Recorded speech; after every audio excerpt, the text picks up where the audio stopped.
सुनो, एक गिलास पानी देना। क्या? एक गिलास पानी ले आओ। ना तो मैं आपकी नौकरानी हूँ और ना ही आपका छोटा भाई जो आपका हुक्म सुनते ही दौड़कर आपके लिए गिलास पानी ले आऊं। मेरे बाप के घर में मेरे एक इशारे पर 10 नौकर हाथ बांधे खड़े रहते थे। ये मत भूलिए कि मैं एक अमीर बाप की इकलौती बेटी हूँ। आप तो उम्र में बड़े हैं ना, किससे किस तरह की बात की जाती है इतनी तमीज तो आपको आनी चाहिए। Mind it.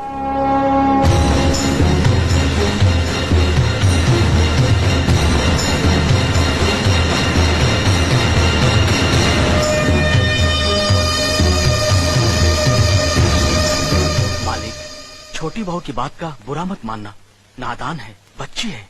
गलती हमारी है मुनीम जी। हमने ऐसी लड़की को काम करने को कहा जिसे काम करने की आदत ही नहीं है। बड़े भैया पानी। नकुल, वो ट्रैक्टर रिपेयर करवा लिया ना? जी करवा दिया।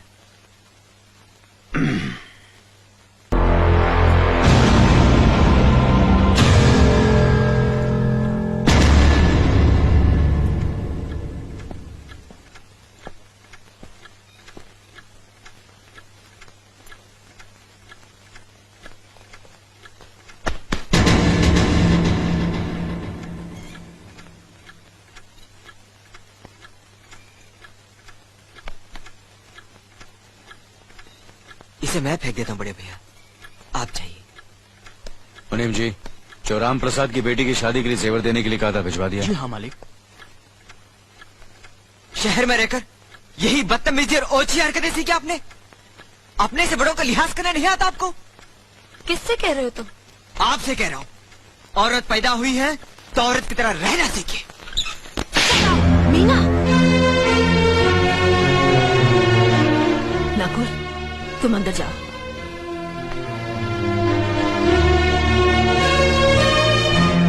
पागल हो गई हो तुम? औरत होकर एक मर्द पर हाथ उठाती हो? इतनी ऊंची घराने की बहू होकर ऐसी नीच हरकत, शर्म नहीं आई तुम्हें? कौन सा ऊंचा घराना? ये जहाँ सिर्फ एक आदमी राजा है और बाकी सब उसके गुलाम। मीना, चिल्लाइए मत। आप मेरी सास नहीं है। जिस तरह आप इस घर की बहू है वैसे मैं भी हूँ। बहू हो तो बहू की मर्यादा में रहो। मर्यादा की रस्सी में तो आप जैसी जाहिल और गवार औरतें बनती हैं। मुझ जैसी पढ़ी लिखी मॉडर्न जमाने की लड़की नहीं। Uneducated idiots. Excuse me, I am not an illiterate. I am a graduate from the University of Allahabad. I am aware of the modernization of women, but I have not forgotten my culture, my customs, my traditions and my values, and most of all, I never ever forget that I am an Indian woman.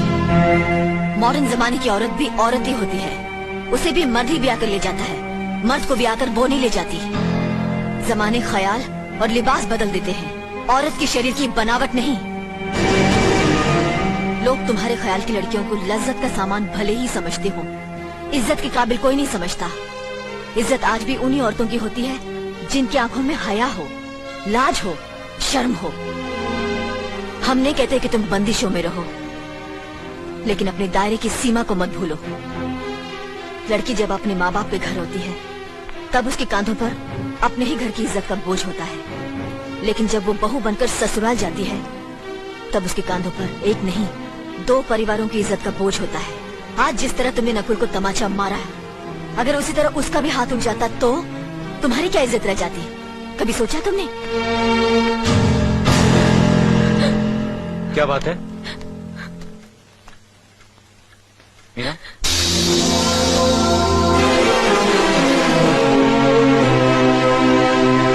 क्या हुआ भाभी? हाँ, कुछ नहीं। मीना कह रही थी कि उसे खाना बनाना नहीं आता। हमने सोचा कि 2-4 खरी खोटी सुनाने से ही सीखेगी, तो सुना दिया। बस रोने लगी। क्यों अर्जुन, हमें तुम्हारी बीवी को डांटने का भी हक नहीं? क्यों नहीं, आप हमारी भाभी माँ हैं। आप मार सकती हैं, डांट सकती हैं, कुछ भी कर सकती हैं।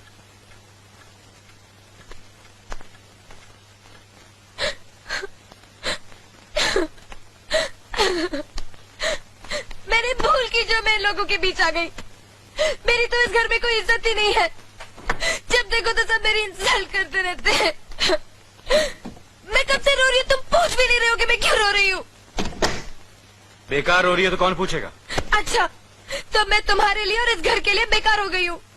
अरे बेकार तो तुम हो गए अपने परिवार के बीच में रहकर। मैं कब से बोले जा रही हूँ और तुम हो के सुन ही नहीं रहे हो। इंसान की चीख सुनकर लोग शुभ अशुभ का विचार करते हैं, लेकिन जब मेंढकी को जुकाम होता है उसकी चीख की कोई परवाह नहीं करता।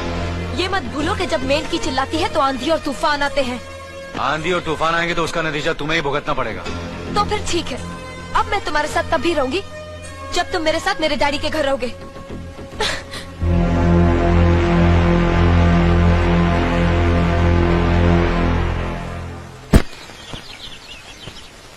हमारी मीना बहुत प्यारी बच्ची है, लेकिन उसमें अभी भी बचपना है।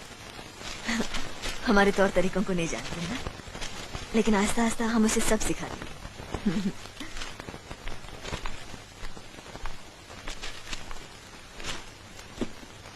बड़े भैया, ये अपने घर जाना चाहती है। जाना भी चाहिए, 4-5 महीने हो गए, मायके की याद भी आती होगी इसे। और अर्जुन, तुम्हारे ससुर जी तुम्हें कई बार बुला चुके हैं, तुम भी कुछ दिनों के लिए हो आओ, तुम्हारा मन भी बहल जाएगा। अगर ये वापस लौटने के लिए जा रही होती तो मैं जरूर जाता, मगर ये तो हमेशा के लिए इस घर से जा रही है। कैसी बातें कर रहे हो? अगर तुम दोनों के ख्यालात एक दूसरे से नहीं मिलते तो इस मामले को घर की 4 दीवारी में बैठकर आपस में सुलझा लेना चाहिए। बहू शहर की पढ़ी लिखी लड़की है, उसे गांव के रीति रिवाज के बारे में क्या मालूम? ये तो तुम्हारा फर्ज बनता अर्जुन कि तुम उसे हमारे तौर तरीके सिखाओ। सिखाने से कोई फायदा नहीं बड़े भैया, ये खुद को इस माहौल में डालना ही नहीं चाहती, इसलिए भेज रहा हूं। अच्छा, तो तुमने फैसला भी कर डाला? बड़े भैया, बात यह है कि मैंने मीना को, तुम बहुत समझदार भी हो गए हो ना, तो फिर तुम्हें इतना तो समझ लेना चाहिए, अगर बहू अपने आप को बदल नहीं पा रही है तो तुम बहू के मुताबिक बदल जाओ। आखिर वो तुम्हारी पत्नी है, उसका साथ देना तुम्हारा धर्म है। तुम्हारे भरोसे ही तो उसने अपनी सारी जिंदगी सौंप दी तुम्हें। अर्जुन, मेरे दर पर तुम तड़प उठोगे, तुम्हें तकलीफ होगी तो मैं रो दूंगा, क्योंकि हम दोनों एक ही मां की संतान हैं, खून का रिश्ता है हमारा। मगर पत्नी का नाता उससे कहीं ज्यादा गहरा होता है, क्योंकि वो पराये घर से आकर अपनों से कहीं ज्यादा अपनी हो जाती है, परछाई बन जाती है हमारी। पति शरीर है तो पत्नी उसकी आत्मा है। पत्नी ही पति के जीवन को सही अर्थ देती है, उसे कामयाब बनाती। पत्नी के बगैर पति बेजान और बेमाने हो जाते हैं। अगर आज तुम अपनी पत्नी को हमेशा के लिए उसके मैके छोड़ाओगे तो ये गांव, ये समाज क्या कहेगा हमारे बारे में? जरा सोचो अर्जुन, न्याय के सिंहासन पर बैठकर जो लोगों के अच्छे बुरे का फैसला करता है, अगर उसी के घर में नाइंसाफी होगी तो लोग हंसेंगे हम पर, किसी को मुंह दिखाने के काबिल नहीं रहेंगे हम। बड़े भैया, मुझसे भूल हो गई, मुझे माफ कर दीजिए। मुनीम जी। जी मालिक। जायदाद के दस्तावेज लाइए। जी अभी लाया। बहू, पति ही पत्नी की असली शक्ति होती है। हमारे पुरखों ने कुल धर्म पत्नी के बारे में कहा है, जो पति के काम में उसकी मददगार हो, उसे अच्छी सलाह दे, जो दासी की तरह उसकी सेवा करे, मां की तरह उसे खिलाए पिलाए, लक्ष्मी का रूप हो और धरती की तरह उसमें सहन शक्ति हो, वही आदर्श पत्नी होती है।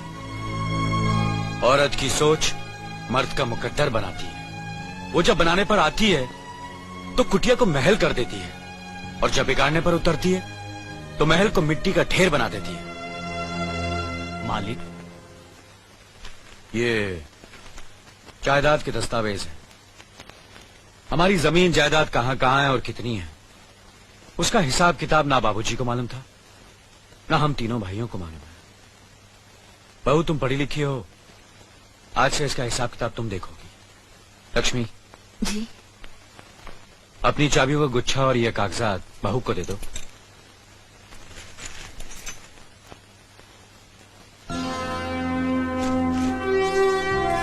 आज से तुम इस घर की मालकिन हो। तुम जहां कहोगी, जिस कागज पर कहोगी, हम तीनों भाई चुपचाप आंख बंद करके दस्तखत कर देंगे। जैसा कहोगी वैसा ही करेंगे। बस एक ही विनती है बहू, हम तीनों भाइयों को अलग करने का ख्याल अपने मन में कभी आने मत देना।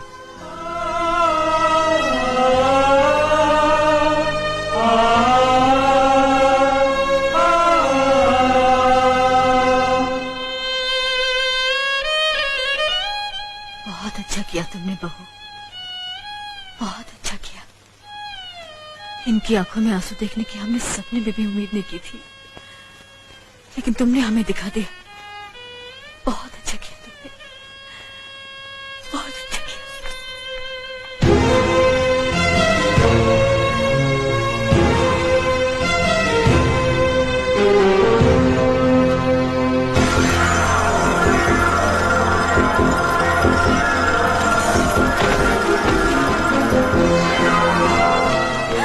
मीना, मीना, क्या हुआ बहू?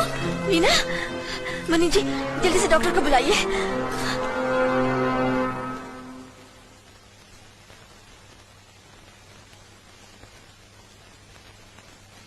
घबराने की कोई बात नहीं, ये माँ बनने वाली है।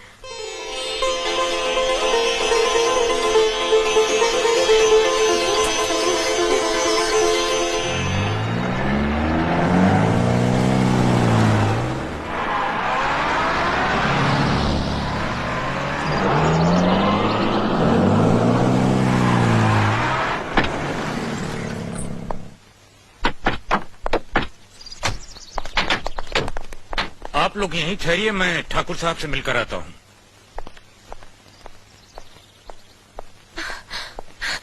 डैडी, डैडी, कैसी हो बेटी? What a pleasant surprise. आने की खबर भी नहीं की।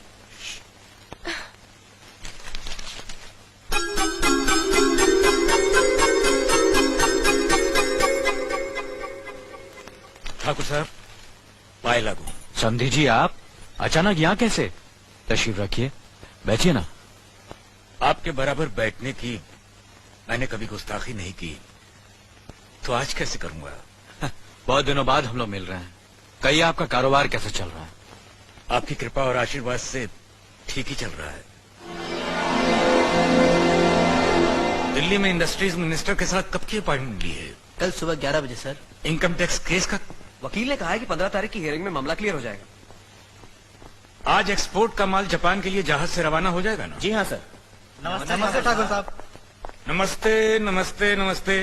अरे दीनानाथ जी, आप लोगों ने यहाँ आने की तकलीफ क्यों की? मैं आपकी संस्था के लिए गवर्नर साहब से बात कर चुका हूँ, आपका काम हो जाएगा। धन्यवाद, बहुत बहुत। अरे गोपीनाथ जी, होम मिनिस्टर ने वादा किया कि आपके भाई का ट्रांसफर जल्दी ही हो जाएगा। Thank you sir. Daddy, good morning daddy. Good morning my child. आप कहीं जा रहे हैं क्या? हाँ बेटी, एक जरूरी काम से दिल्ली जा रहा हूँ, अपना ख्याल रखना। ओके। Okay, bye. पास में ही फैक्ट्री के लिए जमीन देखने आया था, सोचा आपके दर्शन करता चलूं। अब इजाजत दीजिए। इतनी जल्दी कैसे जा सकते हैं आप? भोजन तो करते जाइए। माफ कीजिए, आप तो जानते ही हैं, बाप बेटी के घर का खाना तो क्या, पानी भी नहीं पी सकता। शहर में रहकर भी अभी भी आप इन बातों को मानते हैं? शहर में रहूं या गांव में, मैं अपनी परंपरा और संस्कार कैसे भूल सकता हूँ? आखिर मैंने इसी मिट्टी में जन्म लिया है। अच्छा, चलता हूँ। अजी, कम से कम बेटी से मिलकर उसकी कुशलता तो पूछ लीजिए। ये क्या कह रहे हैं आप? मैं इतना ऊंचा नहीं हूं कि अपनी बेटी की कुशलता पूछकर आपका अपमान करूं। ठाकुर साहब, ये तो मेरी बेटी का सौभाग्य है कि वो इस मंदिर जैसे पवित्र घर में बहू बनकर आई, और फिर आपकी छत्र छाया में तो वो कुशल हो गई।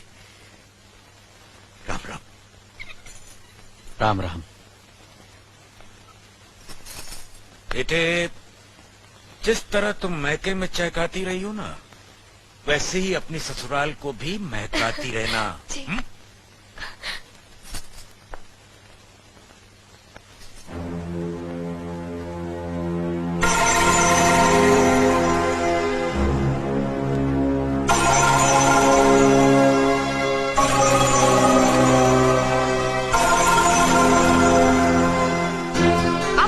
बड़े हैं ना, किससे किस तरह की बात की जाती है, इतनी तमीज तो आपको आनी चाहिए। Minded, minded, minded, minded, minded. बड़े भैया, अरे? मुझे माफ कर दीजिए। क्या हुआ? मुझे माफ कर ये दीजिए। क्या कर रही हो? अपने पापों का प्रायश्चित कर रही हूँ। मैंने आप जैसे देवता का अपमान किया है, आपका दिल दुखा है, मुझे माफ कर दीजिए बड़े भैया, मुझे माफ कर दीजिए, मुझे माफ कर दीजिए। लक्ष्मी, मुझे माफ कर दीजिए बड़े भैया। बड़े भैया मुझे माफ कर दीजिए, मुझ पर तरस खा कर मुझे माफ मीना, कर दीजिए बड़े चलो भैया। उठो, तुम्हें ऐसे नहीं बैठना मुझे चाहिए, माफ इससे बच्चे पर असर पड़ेगा बेटे। मैं आपकी भी दोषी हूँ दीदी। आपने जेठानी की जगह माँ बनकर मेरी गलतियों को बर्दाश्त किया और मैं अभागन आपकी बेटी न बन सकी। मुझे माफ कर दीजिए दीदी, मुझे माफ कर दीजिए। अब चुप भी हो जाओ। तो हमने कब तुम्हारी बात का बुरा माना? हाँ बदले, रोते नहीं, रोते नहीं।